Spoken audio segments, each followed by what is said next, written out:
গুনাহ তো হবেই স্বাভাবিক, গুনাহ আমারও আছে, আপনারও আছে, গুনাহ আরো বড় থেকে বড় মানুষেরও গুনাহ আছে, গুনাহ হয়ে যাওয়া স্বাভাবিক, গুনাহ হয়ে যাওয়া স্বাভাবিক। কিন্তু কোন মুসলমান যে মুসলমান সে গুনার উপরে লাগাতার ধারাবাহিক গুনার উপরে জমে থাকে না, এটা অস্বাভাবিক। এক মুসলমান 30 বছর মিছা কথা কয় না,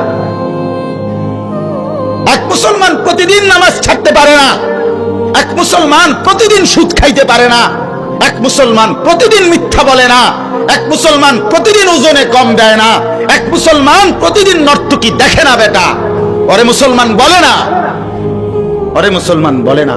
ওই নফসের গোলাম, ওই মনের চাহিদার গোলাম, ও আল্লাহকে ভুলে গেছে, ওই রাসূলকে ভুলে গেছে, ওই কোরআনকে ভুলে গেছে, ও ইসলামকে ভুলে গেছে।